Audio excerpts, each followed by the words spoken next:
Welcome to the DTFH. What an excellent episode we have for you today. Jeremy Corbell, UFOlogist, and definitely UFO enthusiast, one of the people behind what people are claiming is a slow movement towards disclosure in the United States. He's been to the Senate hearings, and he has been leading the charge when it comes to getting the U.S. government to release whatever it has about the strange phenomena that has been happening with increasing frequency around our planet. One of my favorite podcasts is Weaponized with George Knapp and Corbell. Please subscribe to it if you haven't listened to it. It's amazing. But first, subscribe to the DTFH. Leave us a nice review, won't you? And now, everybody, welcome to the DTFH, Jeremy Corbell. Jeremy, thank you for coming on the show, man. You've been all over my feeds because, and I love it. You do show up in my feeds a lot because, you know, I'm plugged into a lot of the UFO community. I like to try to keep updated on what's going on. But you've been coming up over and over again because you made a prediction that at some point the people would start saying there's an interstellar object coming towards Earth that is a spaceship. And you said you're going to start hearing this and it's bullshit. That's everyone in the UFO community is like, what the fuck? And I got to ask on behalf of them, how did you know that? Where did that come from? What made you decide that you wanted to say that out loud? Yeah, man. Well, that's a long, treacherous road to get to that point where I'm saying it. But right. You know, I don't think what I said is directly equated to what it is that you're hearing in the media right now. It was more of a momentum, a whisper campaign within the UFO community that I was tracking, where you could see people were trying to enroll people in their agendas based upon some like secret understanding that all shit's going down from 2027 to 2036. You know, you always put big windows when you're trying to enroll people and get them on. So I was just kind of ringing the bell or saying the quiet part out loud, which is that I have been approached by intelligence agents. A lot of other people I know have been as well, that it was a whisper campaign that I was calling absolute bullshit on, that it was a way to get people to feel like they're part of a secret club. You should really listen up and get behind me. And that's kind of like what I heard. It was like, I call it word on the wash. It was something that was kind of an undercurrent. So during that show, the UFO Revolution show, which is Fox and Tubi, they asked me, like, what are you most concerned about? And I'm like, I'm most concerned about the nonsense and the bullshit that makes no sense. I know where the origin of that rumor comes from, but I saw people spreading it and populating it. So in the show, I didn't think they were going to use that part, but I said, here's the deal. This is what I am calling bullshit on, which is that there's going to be this slow moving craft, you know, and it's going to be put all over the news and serious people are going to be talking about it. Now, I don't know. I guess I'm pretty lucky. You know, all of a sudden this is all over. Yeah. What do you know? You just predicted before the third interstellar object, I think the second or third interstellar object that's ever entered our solar system appeared, has got a weird trajectory going around the planets. Apparently, when it's going to be most visible, it just so happens that it's going to be behind the sun, so you won't be able to see it. Avi Loeb, the Harvard astrophysicist, he's not saying it's a UFO, but he's saying it's not a UFO. All we know is, you know, this Oumuamua thing showed up and zinged around the sun. Now this new thing's coming in. Why are these things? For one, it's such an extraordinary occurrence, apparently, that I always assumed it happened all the time. Meteors, asteroids. No, these are coming from the Kuiper Belt. These are coming from within the solar system. For something to have a trajectory that goes through a solar system that isn't from that solar system is apparently extremely anomalous. And so to have two of these events happen in a relatively short span of time is pretty bizarre. And so, yeah, it just so happens that you warned people about something that is in the news now because a Harvard astrophysicist is saying could be a UFO. We don't know if it's hostile. We don't know anything about it. Are we ready for this? Well, okay, so let's talk about the idea of if it were true, but I want to be really clear on this. I don't think this particular announcement is specifically the undercurrent that I was talking about. It was a general push to get people to begin to feel or believe this. Gotcha. And it comes specifically from this 1970s classified document that I was exposed to at some point, and I kind of reverse engineered it and figured out what people were doing. So to be very clear, I personally, and look, I could be wrong. George always makes a joke that I could be wrong with it, but it's true, I could be wrong. But what I've noticed is that within the disinformation, within the UFO community, that this was being used as a currency to get people who have an audience to become enrolled and start speaking the speak that is desired by others. So I just kind of stepped up and said, look, could be wrong. I might look like a fool, but this is the trend I'm seeing. Right. And I don't buy it. And I think you should be forewarned not to buy it. Right. I think it's nefarious disinformation, just like the Lockheed Martin built the Tic Tac, absolute bullshit passage material from the CIA that I warned people about 2 years ago is now manifesting. It just means that I got my ear to the ground on this. I talk with a lot of people. But let's just go into this object real quick. A lot of what is in the media and a lot of what you said, I don't believe it is correct. I don't believe is true. I believe, from what I've researched, that the closest path of this object is going to be like December, maybe 16th or something like that. That it would be visible if you have like a good telescope or something. So it's not going to be completely obscured by the sun. I think it's a lot of people being sensationalists. Now, look, it is cool to have an object coming in from outside our solar system. I mean, they don't know where it's from. Could be from, I mean, I'm not an astrophysicist. I don't know, but it could be from very far away, right? Yeah. And so that's cool. But the thing is UFOs are already here, man. They've been here a long time. They don't need to send these huge motherships from somewhere else, and like the American public's going to be told and some big disaster is coming. Again, if I'm wrong, it doesn't matter. Everybody's dead. But are we? I don't buy it. I mean, look, here's the thing. It's, what do they call it? The dark forest hypothesis, that the reason we're not hearing anything from out there is because any civilization that is out there figured out don't broadcast shit, because if you do, they come. Now, I don't disagree with you. There's clearly a lot of things on this planet that that we have yet to weigh, measure, quantify, kill. Well, maybe we've killed a few UAPs, but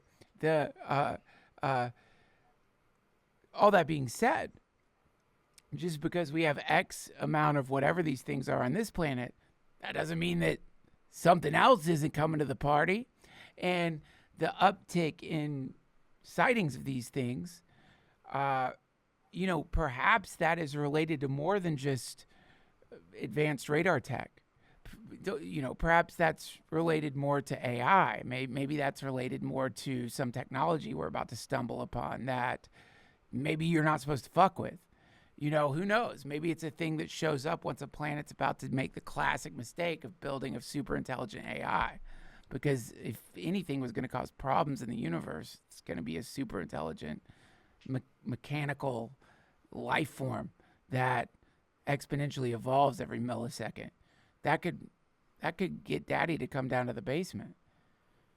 Yeah, and look, this has always been the thing about the UFO topic. It is a hidden secret within the intelligence community. They know there are craft that we didn't build, that no terrestrial nation that is advanced that we know of built them. It's a known secret. All of a sudden, the public is kind of a little bit being let in on that secret. We've been told that there are these machines, right? But there's so much pushback within the agencies, the intelligence agencies. It's like, how much do they want you to know?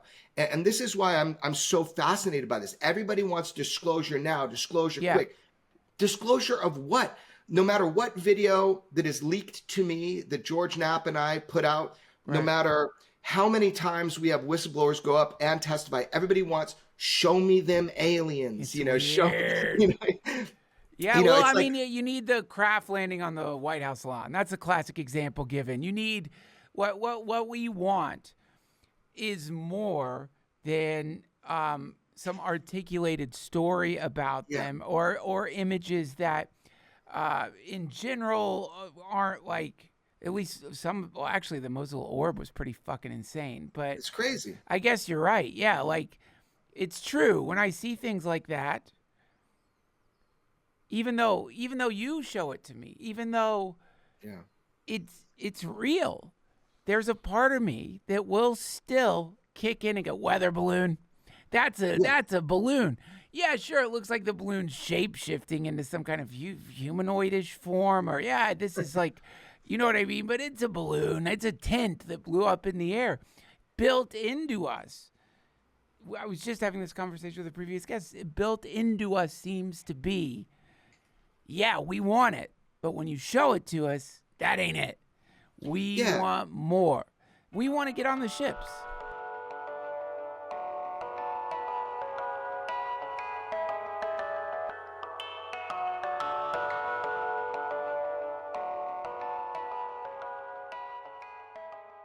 This episode of the DTFH is brought to you by Minnesota Nice. Minnesota Nice is the #1 purveyor of top ethnobotanicals out there. They sent me Amanita muscaria. Holy shit. Incredible. I'd never tried it before. Somehow I missed that one. Now, not only did I have a holy shit experience, as it turns out, Amanita muscaria is being used by people who are addicted to benzos, Xanax, Valium, and it's apparently helping them kick it. And the reason being is Amanita muscaria affects the GABA receptors, which are the same delicious parts of the brain affected by Xanax and ketamine and booze. Amanita muscaria plays the piano of your GABA receptors. I love it. Sorry, Christian, I rambled here. Minnesota Nice was founded by Christian Rasmussen, a seeker who used Amanita muscaria to escape the soul-crushing grip of benzo withdrawal. It was his portal to freedom. And now he's sharing it with all of us, thank God. Minnesota Nice Ethnobotanicals wants to help you escape the matrix of stress and reconnect with the earth's ancient wisdom. Go to www.minnicethno.com. That's miniethno.com/Duncan, and use code Duncan for 20% off your first order of Amanita muscaria capsules. Again, it's MNNICETHNO.com, minnicethno.com/Duncan. Use code Duncan for 20% off your first order of Amanita muscaria capsules. And if you need help with that URL, you can find it at duncantrussell.com.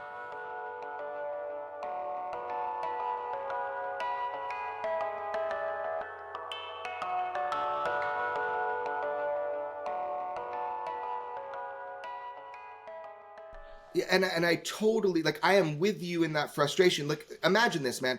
I work so hard and on the cutting edge of legality as a journalist in America with George.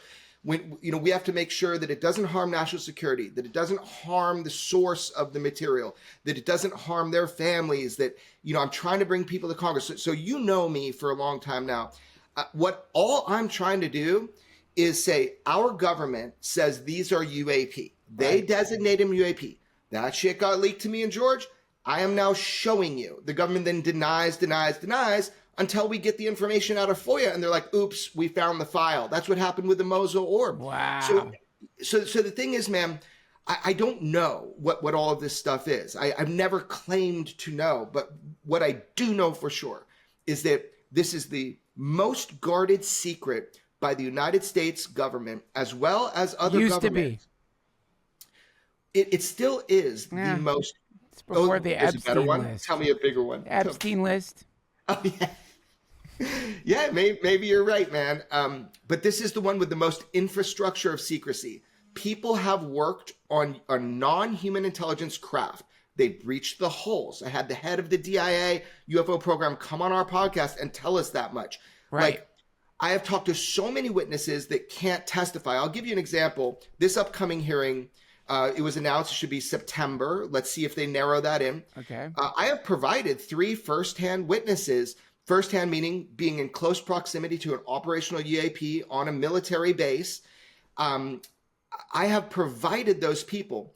Some of the people I provided, they're like, you can talk about X, but not about Y. And they're like, well, why? And they're like, because that is a national security issue. That's strategic advantage. So even though it's true, and there's this UFO program, and you know more about it, you can't testify to that in open congressional hearings. Right. And I understand there's like this level of we need to protect our assets and our strategic advantage. But damn, the fucking secret is out. Like, Right. let these people talk, man. Right. So big picture, dude, what I'm trying to do is I'm trying to put out the best information, the best evidence that uniquely comes to me and George. I'm trying to bring people into the public realm who can tell you their experience. Now, you're not going to be fully satisfied. I get that. I'm not fully satisfied. But that is them be the rules. Like, no, we have to bring them in. I get it. I don't feel like you're any part of what's like making this Annoying. blurry and annoying at all. You seem to be pushing back against that, and you were met with like people who don't want to go to jail, people who will go to jail. You're met, or you will lose all access to whatever your data sets are. People will not feel safe talking to you. Right. And so so I get it. It's a tightrope that you're walking on. But man, where the national security assessment stuff, where I like to like bat around a little ethical question with that, which is, let's compare it to the splitting of the atom. That's a real national security issue. You don't want anybody to know you're working on this. You don't want anyone to know you're about to have the most powerful weapon on planet Earth. I get that. But this stuff, even though I guess you couldn't call developing the nuclear bomb necessarily ethical, where this, to me, seems like particularly unethical, if you're arguing national security, is that we're talking about shifting from one paradigm regarding our place in the universe to a completely different one. We're talking about shifting to a much more alive universe with a lot more possibility than most people think of it as. And so in that way, what is more important? National security or allowing the planet to exist according to like the truth as it is versus an obfuscated truth, a truth that's been warped and distorted by legalese and corpo intelligence agency speak.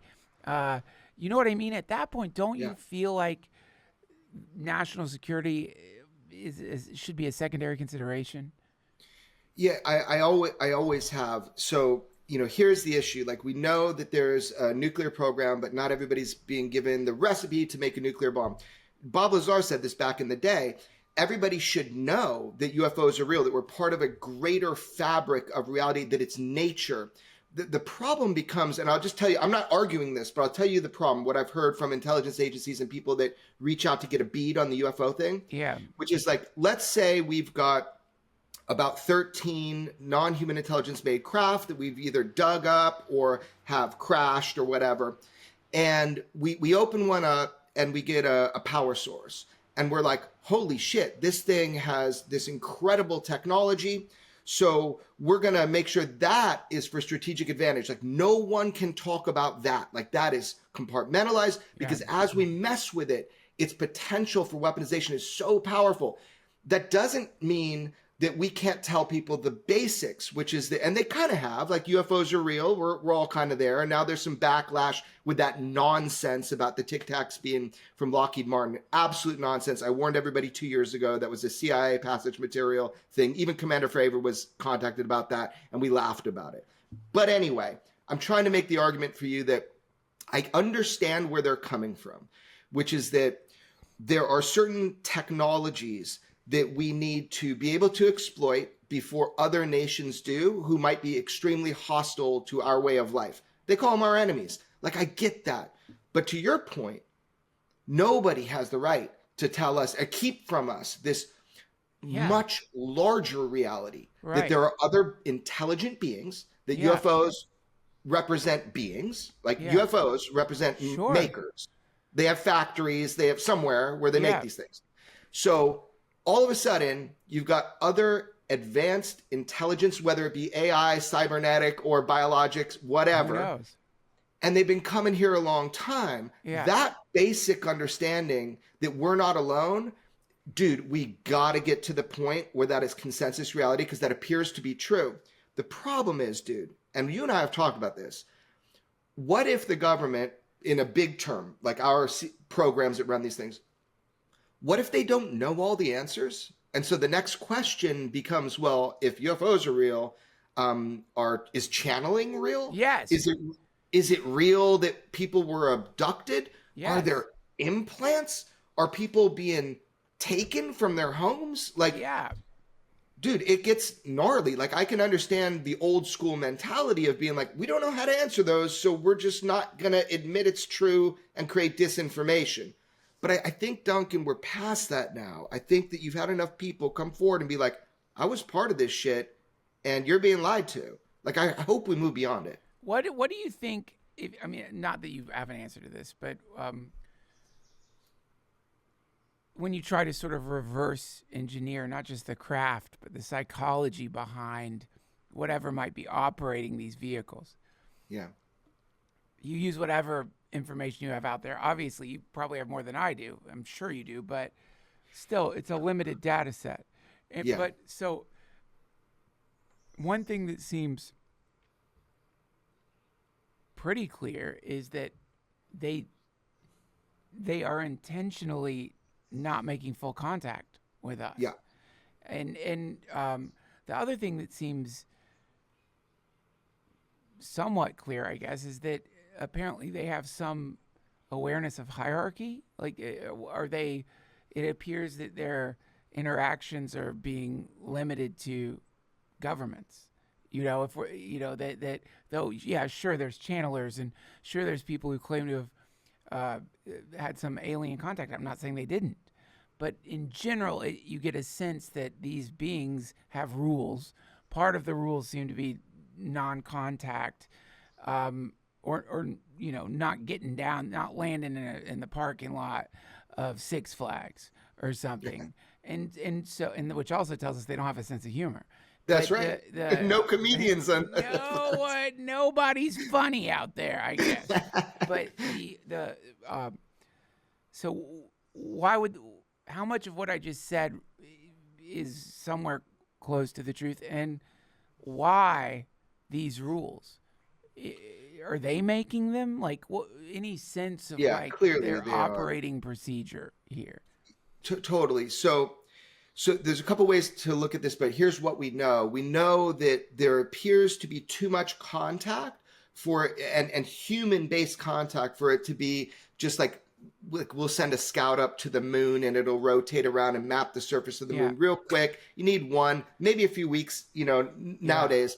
But there has been a durational long-term program by maybe multiple different entities or groups that seem to be not just like mapping, the minerals of Earth, but like making contact. Now, your point is, okay, so they do have discernment. So if there were communications, like there have said to have been communications with our government, of course, they look at the structure of our society. And if they want to influence it in any way, they're going to talk to the big boss, right? Or the big bosses, or the people who are really in charge.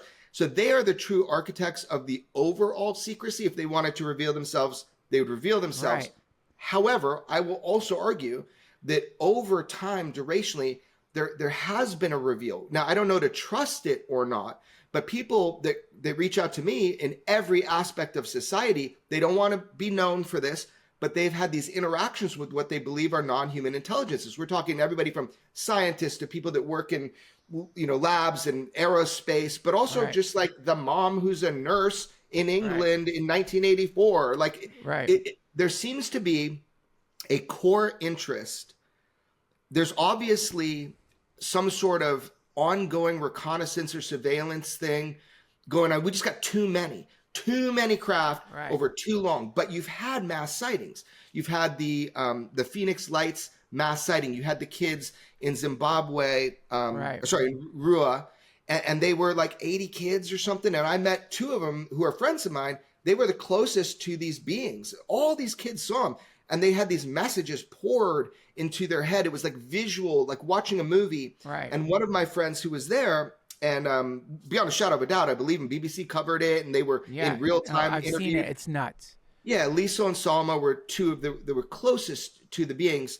And what happened was, I remember Lisa said, it was like I was mesmerized, and the moment everything was silent, and I'm like looking into the eyes of this being, and she goes, I had to like pull myself, and when I pulled myself away, it instantly broke. All the sound came back. I said, well, what was in your mind? And she's like, well, the destruction of our planet. We're not treating it right. This is way back in the day. So talking about like global warming and stuff. Right. And I said, well, what was the point of them showing a kid all that? And she thought about it for a while. And she was like, I think it was so that I would talk about it. So in a way, she goes, I think I'm doing that now. So you have these close encounters. Like the reason people talk about UFOs is because tons of people see them. Okay, but wait, let's talk about the Zimbabwe incident. Yeah. Which I believe too. I mean, something fucking happened. Anyone who's not familiar with this, there's a documentary out, maybe more than one. I can't remember the name of it. It's amazing. But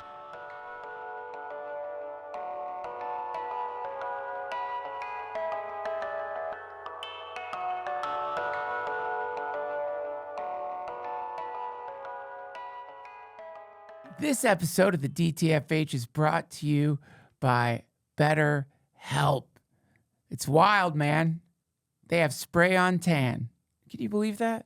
There's people just spray some kind of weird shit in their skin so they can get a little darker instead of going out in the sun. But what's really interesting is there's probably people who use spray on tan that think therapy's weird. Isn't that odd? You'll do anything, man. You'll have your ears extended, your nose stretched, you'll have your kneecaps broken so your legs grow longer and you'll be taller. You do cold dips and hard scrubs and ice showers. You'll roll around in stinking mulch from some sacred forest. But many of us, we hesitate when it comes to therapy, which is really interesting. I wish I didn't. I finally buckled down and got therapy. And I remember when I was getting it, the person I was working with was like, I think this will help. And I'm like, there's no way. And she got this wonderful smile and was like, well, we'll see. And it totally worked. But maybe that's too much information. Sorry, BetterHelp. The point is, why not give it a shot? If you're thinking, maybe there's somebody I want to talk to other than my angry roommate who's an alcoholic and keeps stealing my meds. As the largest online therapy provider in the world, BetterHelp.com can provide access to mental health professionals with a diverse variety of expertise. Talk it out with BetterHelp. Our listeners get 10% off their first month at BetterHelp.com/Duncan. That's BetterHelp.com/Duncan. Thanks, BetterHelp.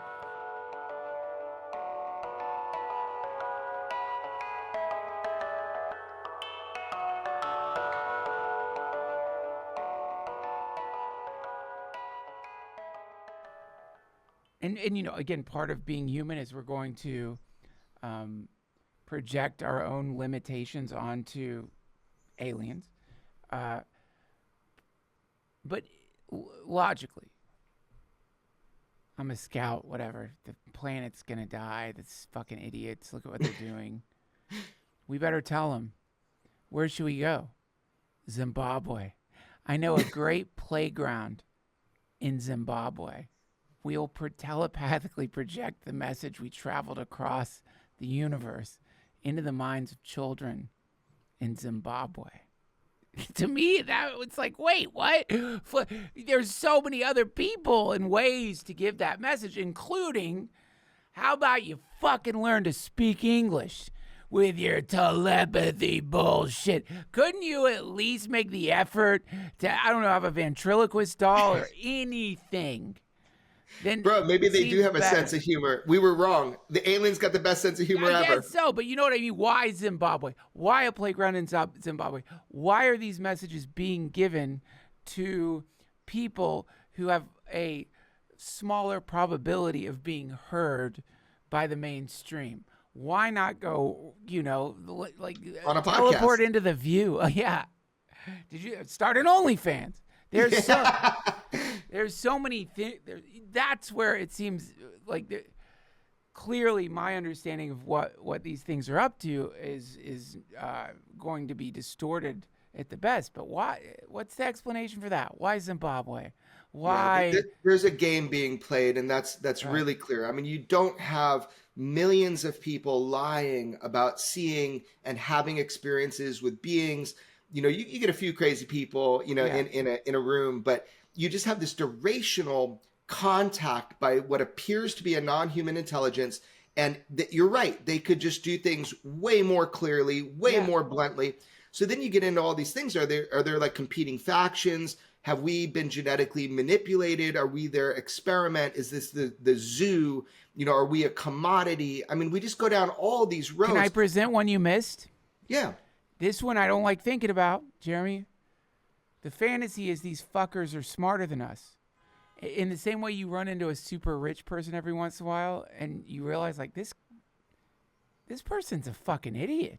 And they have billions of dollars. I always assumed making money was somehow correlated with some form of intelligence. So we assume because they're technologically advanced, they're smart in the way we are. Has it occurred to you they might be fucking idiots? You know what I mean? They figured out how to create like time-space distortion technology that allows them to do all the things we've seen in these videos. But that doesn't mean they're like have any kind of common sense. Meaning that, I don't know, it's human, just fucking land. I got to take a shit. Let's get this over with. Like, we don't know. If you consider that, like, one reason they're interested in us is they think we're the smart ones. No, I haven't quite examined that idea. Look, I am never been accused of being the smartest guy in the room, but I am the most curious oftentimes. So I get to talk with people that, allegedly are on the inside of some of these programs, and they do take a lot of risk. I mean, I've had a situation where FBI has been calling around a lot of the people that I communicate with and kind of icing, putting some ice on it. So it's harder for me to do my job. Yeah. So there's been some intimidation recently with that stuff. Oh, but really? Yeah. I'm sorry. Yeah, man. Terrifying. It's not like direct intimidation, like I'm going to mess you up. It's just, it kind of cools people from talking with me if all of a sudden they get off the phone with me and they get a call from the Department of Justice, right? Hold on, I'm so sorry to do this, man. Something's going on at home. Hello? Oh, okay. But we're halfway through. Bye. I got to end the podcast, man. Department of Justice. You're fucking with me. I thought something was really going on at home. I was like all worried. Well, the kid's okay. What's going on? I'm sorry to even make light of. If that was happening to me, I would go so nuts, and like everywhere I looked, I would think I was being watched, and I went through a hard time of that where it really got to my head, and not just because of that one thing. A lot of it's been documented, and you will see all that. But I went through a really hard time where I didn't understand why. Like, let me see how I can describe this, man. I literally am just trying to get as much information out so the public can debate it. Yeah, that's what I'm trying to do. But there are people really fucking terrified to talk about this stuff because they have been directly threatened. And that has been documented with local police departments. Yeah. I know when I say that, it doesn't ring, powerfully to people. But if you were in my position and for years and years and years, you're dealing with people trying to protect the fact that they want to talk with you. And then all of a sudden they start getting like threats and getting, calls from unwanted, unsolicited. But let me put the other side to that, Duncan. There are a lot of great people right now in the government and in our intelligence agencies who believe we should have more transparency. 99.9% of the time, I'm interfacing with people like that. George Knapp and I have given briefings on here's the scope and the scale of the UFO thing. Here's what we know. Here's who we know are liars and jokers. Here's who we know had real experiences that you should look at. So my point is, I don't want to make it all like evil and stuff. There are really great people trying to solve this mystery because they realize it is so important. Right. And that's within every agency so far that has ever, popped their head up with mine and George's work. Now, as journalists, our number one goal is we're going to protect sources even if they don't protect themselves. However, I can give the brief history of the Ufology thing to anybody that asks at any agency, and I've done that a bunch of times, trying to give them a starting point because a lot of people are out of the loop on this. Right. Here's what I know. Let's just cut to brass tacks. Here's what I know, Duncan. I know for sure that the United States government has non-human intelligence made craft, or at least that's what they believe it is. Yeah. I know they've been reverse engineering them. They've been trying to exploit them for derivative technologies for decades. I know they haven't gotten far on it, but I know it's still a priority. I know that UFOs and the subject itself are treated above weapons of mass destruction. In fact, weapons of mass destruction departments will often engage the UAP. They'll have a portfolio of UAP-related investigation because they know these power sources are dangerous if in the wrong hands. Right. I know that people in government and people outside of government have had profound contact with what they believe are non-human intelligence. I know that this has been guarded as a secret to the point where there are suspicious deaths of people that worked on the programs who were supposed to testify. I know that as a fact. Yeah. And I know there's ongoing investigations into that. So you put all of that together and you're like, what power do I have? If they wanted to reveal themselves, they would, whoever the hell they are, right? Right. We're just two bearded guys talking on a podcast. Yep. But what we can do is we can demand to get as much information out as possible. Bring new hearings, try to do good journalism, release stories, have conversations like this.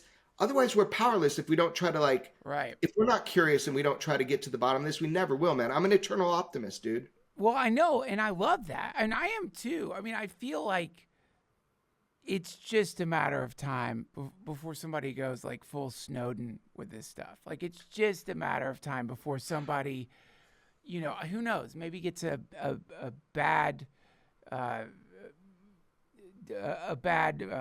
diagnosis from a doctor. It's like, you only have a few months to live. Somebody like that. So I've dealt with people like that. What? I've dealt with people like that. Don't you get the sense, though, that a mega leak is inevitable? And, honestly, maybe this Epstein list shit, because he just released the MLK files. He's trying to release anything to make people shut up about the Epstein list. It makes me think, is he going to fucking release the UAP files just to get people to leave him alone about that list? I wish, man. I wish, but I don't think presidents are really in control of that type. Unfortunately, with this topic, it's very different. It's very different because it's been hidden from presidents. It's been hidden within these compartmentalized, call them bigot list, which is just like you have a specific list of people that can be on it. We saw that with the vice president of Lockheed Martin, who tried to transfer a UFO or UAP to the OSAP program. This is all documented. They tried to do it, and the head of the CIA calls in, or has his minions call in, and completely shut down this transfer, which they allocated $22 million for. Wow. So, yeah, that is fact, bro. That is documented fact. Well, what did they documented fact? And they didn't say it was a UAP they were transferring in the documents. 100% they did. And on a podcast on my show, we had the head of the DIA, Dr. James Lukatsky. He was on the show. He talked all about this. And it's like, it should be bigger news, you'd think, right? Wait, in the document, it's like, we got to move a fucking UFO. Better than that. Better than that. We had the guy that ran the program who went through a DOPSR process to make sure he could talk about it. And he came on and told us all about this. He told us about how they breached the hull of the UAP. They were able to finally to figure out how to get inside of it. Yeah. And he stopped right there because he says, I am not, I'll go to jail. He's like, I am not able to say more than that because I went through the process of pre-publishing what I could talk about. Wow. But yeah, it was a big deal, man. It's a really funny clip because he's a friend of mine, but I push him really hard. But Duncan, That's back to so this. wild. You're talking about deathbed confessions. You're talking about Snowden leaks. So I'm not a proponent of a Snowden leak, and let me tell you why. I receive things all the time, and I need to assess them. Yeah. Not only if they're fake, Right. but if they will do damage. So let me give you an example. Gotcha. Let's pretend you get a piece of footage, and that footage is sent to journalists. And in that footage, you see a really cool three UAP that are doing something pretty cool. But in the footage that was sent to us, let's pretend hypothetically that there is a capability of the camera to see, like, I don't know, a Russian submarine or something like that. All of a sudden, if George Knapp and I say, oh, great, we got UFOs, let's put that out, we have damaged our national security because Russia had no idea. Right, because suddenly Russia's like, oh, fuck, we need to change the way that we're building these submarines, and now they're invisible again. And yeah, I get it. Yeah, I get it, man. I get it. It's a real conundrum. I'm in a sticky place. So if somebody does like a Snowden leak to me and George, I think that's very bad. Like, meaning it would rely on us, a couple of knucklehead journalists. So George is smarter than me, but it's like smart cop, dumb cop with us. But like, we've talked with intelligence agencies and be like, look, we want to do no harm, but we got to report on stuff. And basically the message is don't fuck up. And I'm thinking, oh, great, I'm a really good person to assess that. I have no capability to assess classification or importance. So it's really hard to sort through some of this. Crazy, man. Yeah. That is crazy. You're in such a weird in-between place, because like on one side you have weirdos like me. On the other side you have actual DOD people who are like, okay, fine. But if you do anything, you would be in danger. You would be in danger, probably. Yeah, and it's not just about me. Like, I'm not worried so much I'm just being a journalist in America, but I don't want to hurt the country I live in. And also, is that going to really convince everybody this one piece of footage compared to another? So luckily, over the years, George and I have acquired a lot that we're assessing, but we don't just willy-nilly put it out because we don't know the ramifications. We do our best in the kind of secret realm, right? We do our best to try to figure out, is this going to move the ball forward? First of all, is this legitimate? Then, if it is it going to move the ball forward? And then does it do any harm? Because there's no point in like harming we live here, man. You're in Austin and anyway, so it is a rub, dude. And what I can say is that I think we just got to do our best with this. One piece of footage is never going to convince anybody, and it shouldn't. But maybe over time, a next piece of footage, a next piece of footage, it starts a conversation, it gives people courage, and then we start hearing more of the truth. I mean, that's the goal, slow and steady, not just some sort of catastrophic disclosure where everything's dumped in people's laps. Would we even believe it then? I don't know. Right. I mean, no, it would be easier to shoot down if it came that way. It would be easier to, find a way to poke holes in it, say it's unverified, it's fake, it's part real, part fake, it's a hodgepodge, we don't know what's real and what isn't, and then you forget about it. But if it came out in hearings, if it came out over time, then that's permanent. And then I mean, what is the, if you had to, I mean, sum it up, what do you think is the net benefit for humanity once disclosure truly actually happens, like the real thing?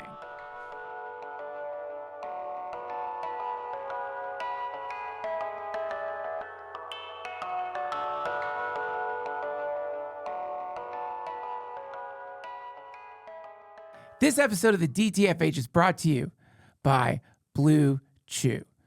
Now we all know there is an object from outside of our galaxy heading on a strange trajectory towards Earth that a Harvard professor is claiming could be a UFO. And you know what that means for me? Less powerful erections.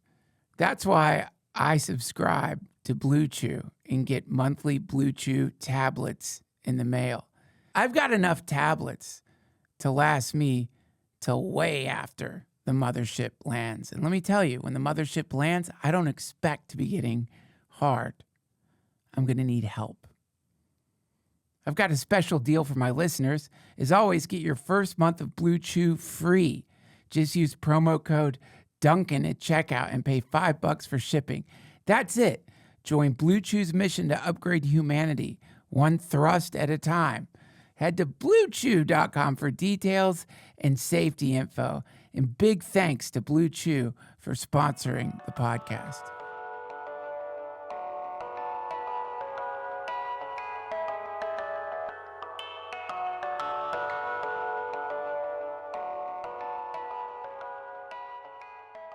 Yeah. Like if it does, like a big if right now, because we are obviously not in control of that. Like, whoever they are, the others are in control of that. If they are others, there are others. So here's the deal. What's the benefit? I, first of all, would like to live in a world where I see it like it is. I'd like to live in a natural environment where I know there's lions, tigers, and bears, and aliens, if that's what it is, Yeah. or interdimensionals, right? I think it gives us hope in a way that there are other civilizations that not only have had time to advance, and we hope like that they advance also, with spiritually, so they're not like just murderous beings colonizing planets, Right. using AI to, control the hive mind and then harvesting all that information like a satellite. Yeah, that could be true.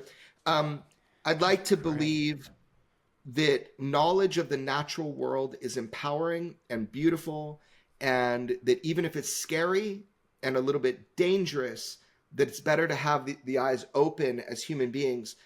I don't know where we're going to get with all of this, but I hate being lied to. And I know we've been lied to.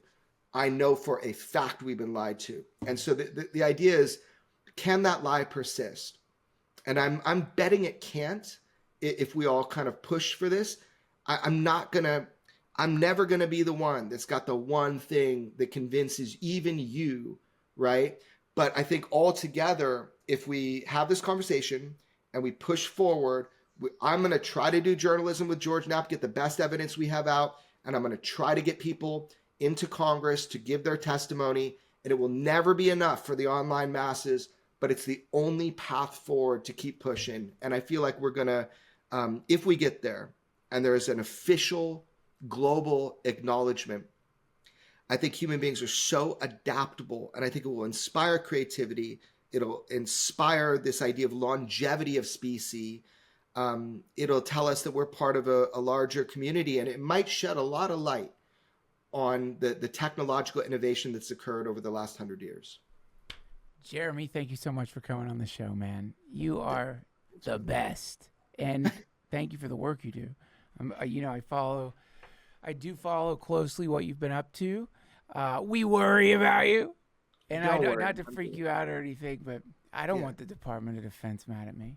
No, man, I'm all warm and fuzzy with everybody. I've, look, just take off your shoes and put on booties. There's nothing in my place. My work is all kind of non-localized. So you don't have to worry about me, nothing. I feel really good. I went through a period where I was like really concerned because of the threats coming at me, but I realized no one's going to tell you they're going to kill you. If they're going to kill you, they're just going to do it. So I feel great. Right. And I just want... That's such a positive way to spin being murdered. Bro, I know at some point you gotta beautiful. Let it go. You're right. You're right. And you're right. And I think there's your persistence, and how cautious you are about it. I've shown you UFO clips that I hoped were UFOs. I was like, that's not a UFO. Like every clip I've ever showed you, you're like, well, you don't say it like that. You're like, well, I would have some questions about this. So what I'm saying is, it's not like you just accept anything you see. Like you are scrupulous. You are very detail focused, and that is slow. And for people like me who would like to be on the ship, see what it smells like, it's frustrating, but also, you're the man we need for the job. Well, I'm what you got right now. I'm going to be me. I think there are people higher qualified, but step up then, at this point. But it's funny, man. A lot of people don't know that. Like when I have a high bar for stuff, and like, I feel horrible. Like if you or Joe send me something, you're like, what is this? What is this? And I'm like, I feel bad sometimes because like I don't buy it and I could be wrong, but I'm No, like, we here's what I need that. see. Yeah. It's good. Ultimately, that's good. I don't want to be showing bullshit UFO footage to anybody. It's like it's embarrassing. Yeah, It shouldn't be embarrassing, man. We should all like just put stuff out and talk about it. But I want to leave you with this, man. I don't know what that, the object, the interstellar object or whatever the hell's, coming our way. I don't think it's directly related to what I was saying. I'm not a fortune teller, dude. I don't even know when my coffee pot's going to go off. I was just warning people of a trend that I saw as somebody in this space of people trying to convince me of nonsense to enroll me. People should still heed my warning. It's not about a year. They put that in the show 2027. It's not just about a year, man. This is about an ongoing campaign to tell you a couple lies. One that I do believe is coming if we're not already seeing it, which is that there's a slow moving interstellar craft that's coming and that will expand upon, because I read the idea of what they're going to try to disinfo people on. But second one is this idea that what you saw in 2004, the Tic Tac UAP was our technology, was Lockheed technology. That is 100% absolute fucking bullshit. And it's verifiable if you just look at the history of the event and all the discoveries that people did around the time. But it catches hold in public media. You start to see this everywhere. I don't know what the ultimate truth is, but I do know we have new hearings coming up. Might not be exactly what you want, but it's exactly what you need. Cool. And hopefully those go well. And hopefully we will know more if we talk in 6 months from now than we do today. And if we're doing that, where every day we're learning a little bit more, then that's great, man. Amen. Yeah. So I got it. Lockheed Martin's producing the technology, and you guarantee that the craft coming in is not an alien in the world. So, man, you really cut through the bullshit right there. I'm a good listener. You must be the I'm internet. a good listener. That's why I do a podcast. I got it. Thank you. Thank you so much, Jeremy. That is really cool to hear. Whenever you hear the rumor about Lockheed making it, it's kind of a bummer. You're like, fuck. I mean, it's still cool. I mean, there's something. I'd be stoked. It'd be fun to fly in one of those, but that it's a little disappointing because you want it to be. I'd be stoked if we had that kind of tech. Imagine how it would change our world. The sad part to me is that we don't. And until, like Commander Fravor said this, and until America's like an alcoholic to the UFO thing, until we admit there's a problem, then we're never going to be able to deal with it. So that's what I'm, kind of fighting for right now is let's get as much information out. Let's digest it. Let's keep going forward. Inch by inch, life's a cinch. Yard by yard, life is hard. Let's just fucking fight for it, man. All right.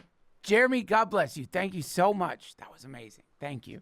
Thank you, my brother. A big thanks to Jeremy Corbell for being on the show. Do listen to his podcast, Weaponized. And thank you for watching or listening. You guys are the best. I'll see you next week.